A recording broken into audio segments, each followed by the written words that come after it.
Histoire, révision HGGSP, 2. L'Organisation mondiale du commerce, OMC, fut créée par les accords de Marrakech suite à un cycle de négociation de l'accord général sur les tarifs douaniers et le commerce appelé A. Le Tokyo Round, 1973 à 1979. B. L'Uruguay Round, 1986 à 1994. C. Le Millennium Round, 1999 à 2000.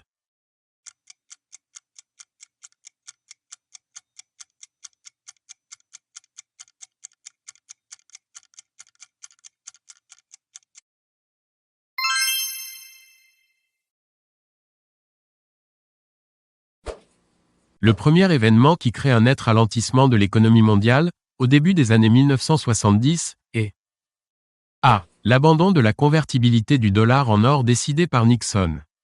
B. Le choc pétrolier, hausse brutale du prix du baril décidé par l'OPEP. C. La révolution islamique qui met Khomeini au pouvoir en Iran.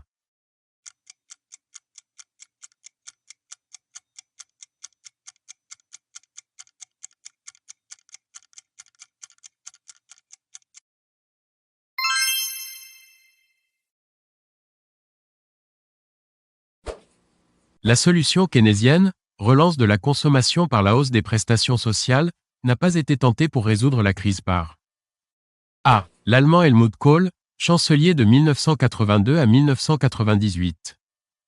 B. L'Américain Jimmy Carter, président de 1977 à 1981. C. Le Français Jacques Chirac, Premier ministre de 1974 à 1976.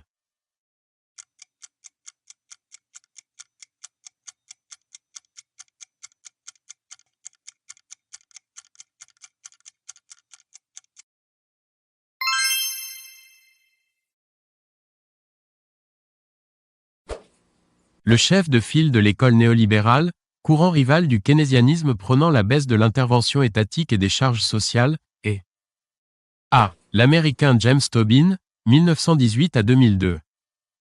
B. L'Américain Milton Friedman, 1912 à 2006. C. Le Britannique Friedrich von Hayek, 1899 à 1992.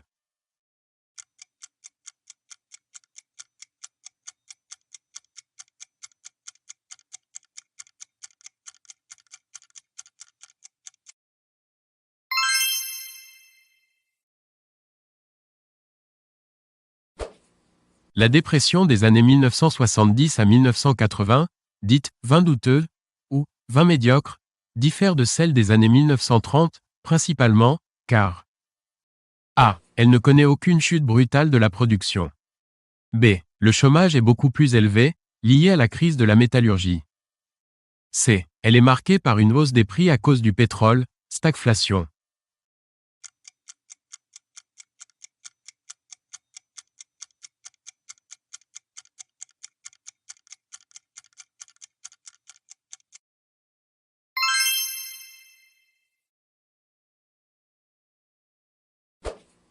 Une récession, terme popularisé par l'économiste américain Geoffrey H. Moore, est A. Une phase durable de croissance ralentie, synonyme de dépression.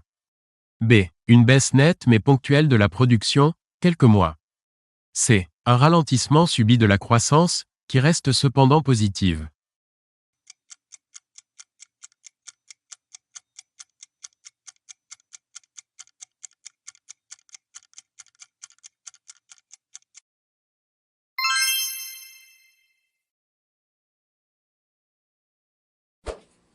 La politique néolibérale, appliquée par Thatcher, Reagan et Chirac dans les années 1980, a eu pour inconvénient majeur A. Une forte augmentation des prélèvements obligatoires.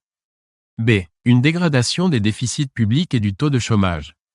C. Une aggravation des inégalités sociales créant de nouveaux pauvres.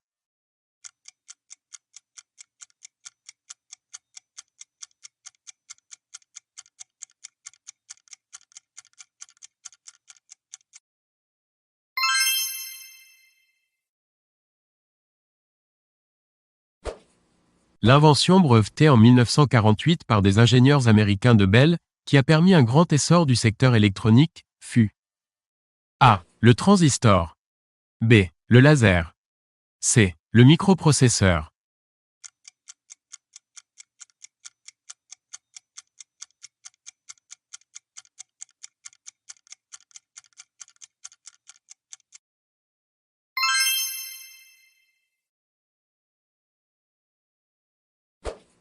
L'année 1965 représente dans l'OCDE, pour les secteurs d'activité définis par l'économiste Colin Clark en 1944. A. Le début de l'essor du tertiaire, service, avec 35% des actifs. B. L'apogée du secondaire, industrie et bâtiments, avec 38% des actifs. C. Le moment où le secondaire et le tertiaire atteignent 42% des actifs.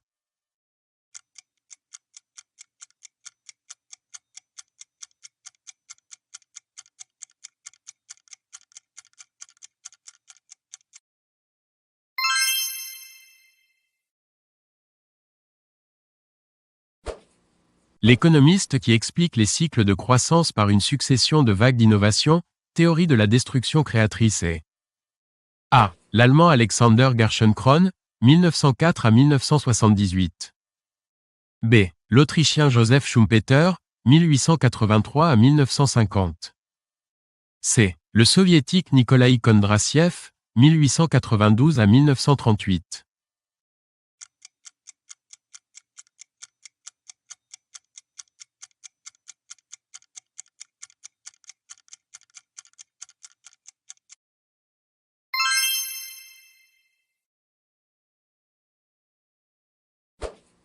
L'organisation scientifique du travail, méthode de rationalisation de l'industrie, parcellisation des tâches, chronométrage, a été créée par A. L'ingénieur américain Frederick Taylor, 1856 à 1915. B. L'industriel américain Henry Ford, 1863 à 1947. C. L'ingénieur japonais Taishi Ohno, 1912 à 1990.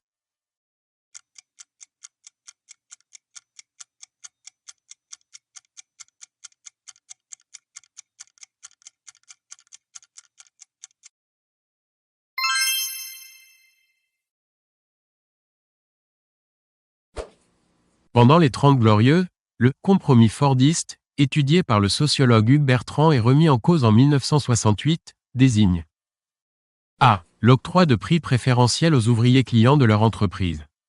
B. L'octroi d'une prime aux ouvriers sous la forme d'actions boursières. C. L'acceptation de dures conditions de travail contre des hausses de salaire.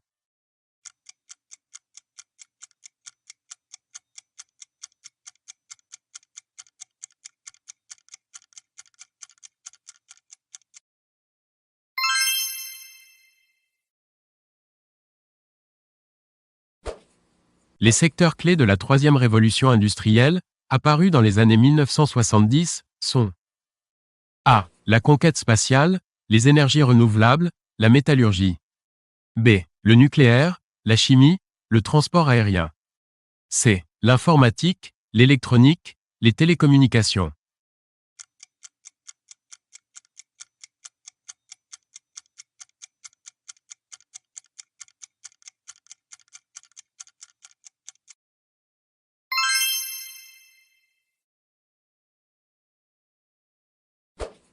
Le toyotisme, mode d'organisation du travail adopté par Toyota en 1962 puis diffusé dans le monde à partir de 1975, repose sur A. La délocalisation des usines vers les pays à main-d'œuvre peu chère. B. La chasse aux défauts, les 5-0E, et la gestion en flux tendu. C. Une parcellisation accrue et une uniformisation absolue des produits.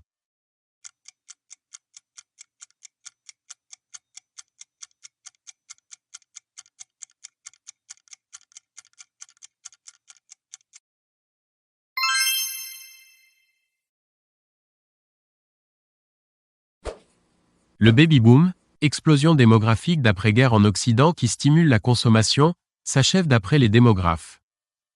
A. Autour de 1960. B. Autour de 1964. C. Autour de 1972.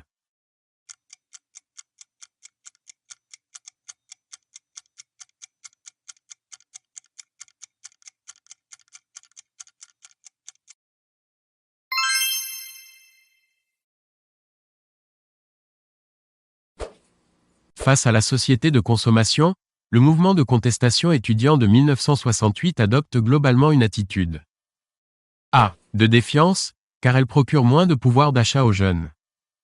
B. De refus, car elle aliène la liberté de l'homme par le matérialisme. C. D'envie, car elle propose une abondance et un niveau de vie jamais vu.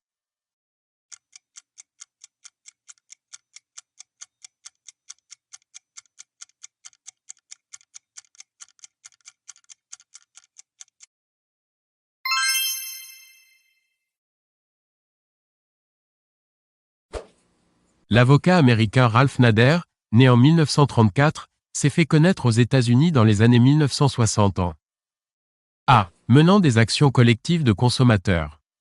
B. Se présentant comme candidat des consommateurs à la présidentielle.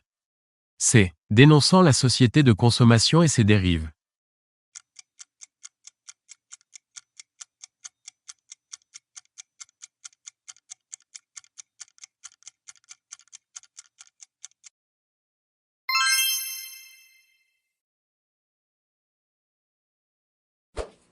La société de consommation, 1970, monde où l'achat ne sert plus à assouvir ses besoins mais à se différencier socialement, est un livre du A. Philosophe autrichien Karl Popper, 1902 à 1994. B. Sociologue français Edgar Morin, né en 1921. C. Sociologue français Jean Baudrillard, 1929 à 2007.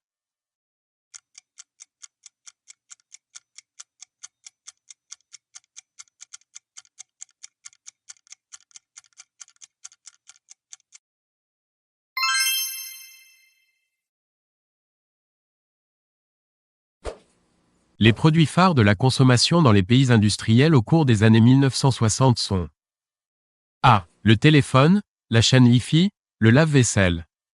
B. La télévision, le réfrigérateur, la machine à laver. C. La radio, l'automobile, l'aspirateur.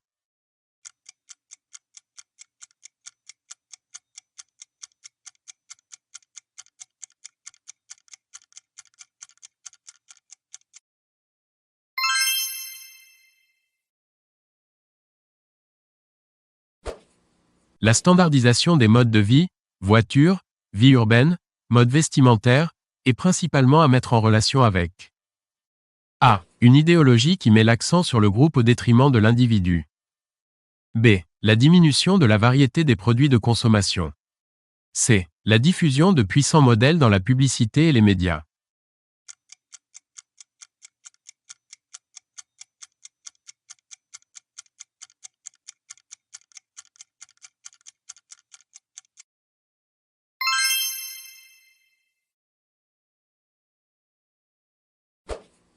Dans le monde post-industriel actuel, le salariat se développe au point de concerner plus de 85% de la population active en raison A. De la chute des indépendants face à la concurrence et à la concentration.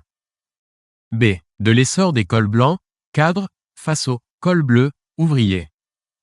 C. D'une accentuation de l'exode rural depuis la fin des Trente Glorieuses.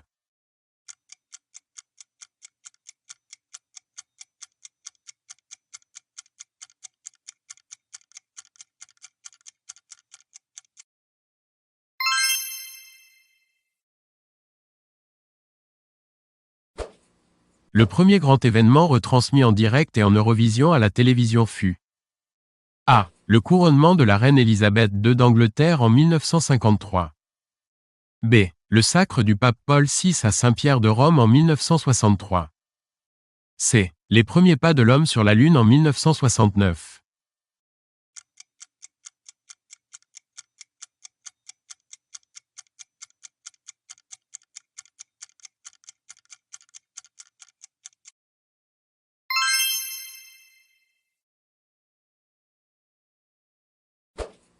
Entre 1996 et début 2008, le nombre d'internautes sur les autoroutes de l'information, expression d'Al Gore, est passé A. De 30 000 à 400 millions. B. De 20 millions à 2,5 milliards. C. De 40 millions à 1 milliard.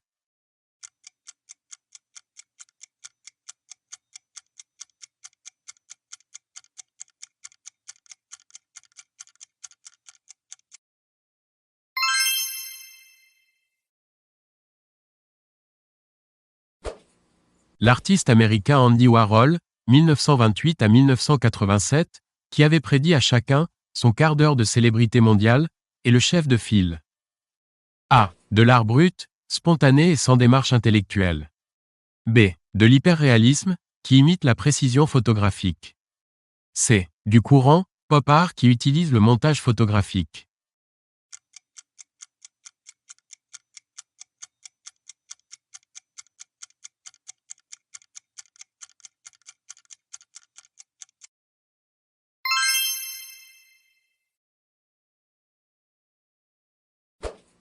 On oppose souvent la galaxie McLuhan, village planétaire, virtuel, du nom du sociologue canadien, à l'ancienne galaxie de A. Graham Bell, 1847 à 1922, inventeur britannique du téléphone. B. Guglielmo Marconi, 1874 à 1937, inventeur italien de la radio. C. John Baird, 1888 à 1946, inventeur britannique de la télévision.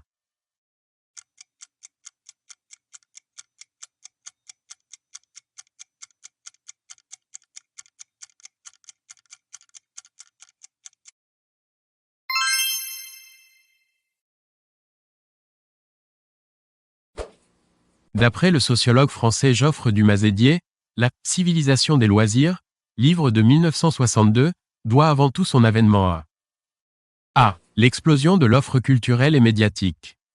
B. La révolution culturelle du temps libre, non travaillé. C. La hausse du pouvoir d'achat induite par l'essor du travail féminin.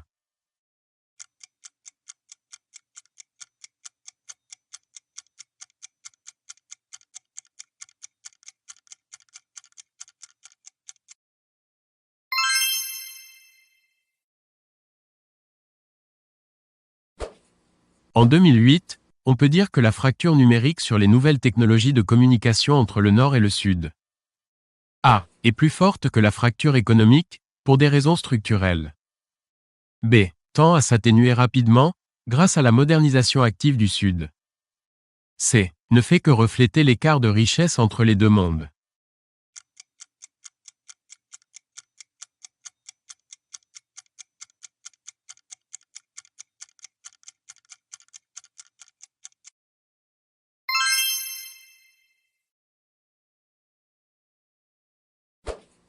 Les plus fortes oppositions à l'American Way of Life, rock and roll, Coca-Cola marque déposée, Nike marque déposée, diffusées par la mondialisation de la culture, proviennent A. Des minorités régionales qui sentent leur identité menacée. B. Des défenseurs de l'exception culturelle française. C. Des fondamentalistes musulmans qui la jugent immorale.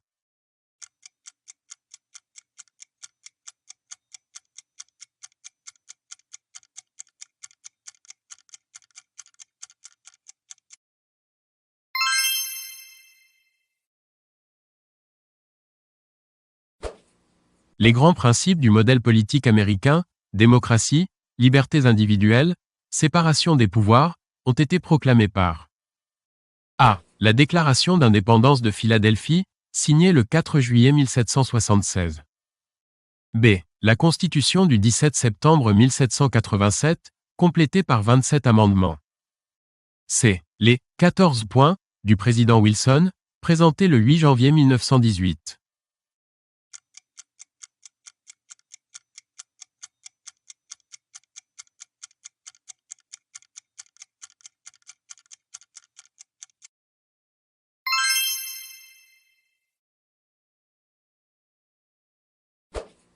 En 1945, la suprématie des États-Unis dans l'économie mondiale se manifeste surtout par le fait que A. Ils produisent près des 3/4 des biens manufacturés mondiaux. B. Ils sont le seul pays industrialisé à ne pas présenter de dette publique. C. Ils détiennent près des 3/4 des réserves d'or mondiales.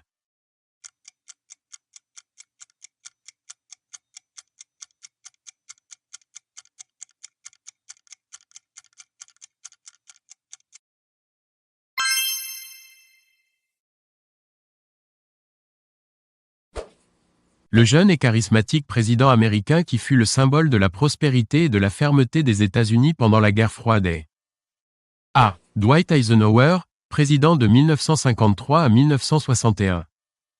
B. John F. Kennedy, président de 1961 à 1963. C. Lyndon Johnson, président de 1963 à 1969.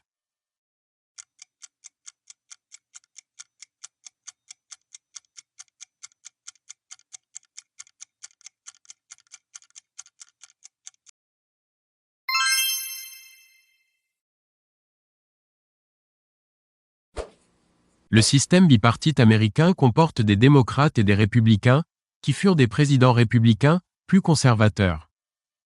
A. Richard Nixon, 1969 à 1974, et Gerald Ford, 1974 à 1977. B. Harry Truman, 1945 à 1953, et Ronald Reagan, 1981 à 1989. C. Jimmy Carter, 1977 à 1981, et George Bush, 1989 à 1993.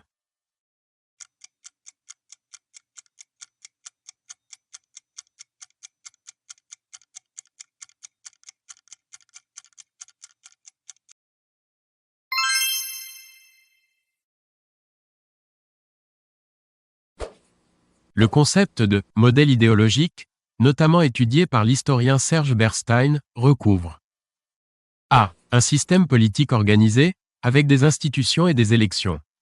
B. Une idéologie que les historiens considèrent comme satisfaisante. C. Un système d'organisation sociale, qui a ses valeurs et ses normes.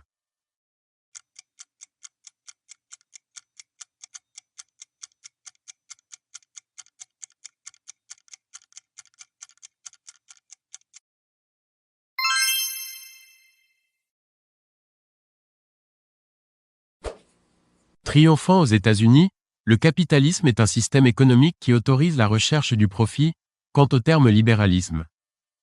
A. Il précise que la libre entreprise est permise par un faible rôle de l'État.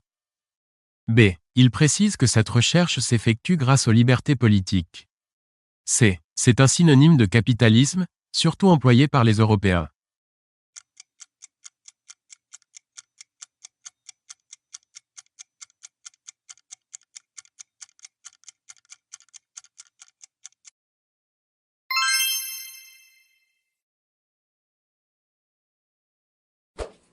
Une des limites du rêve américain, abondamment dénoncée pendant toutes les années 1960, est A. La ségrégation raciale, lointain héritage de l'esclavage aboli en 1865.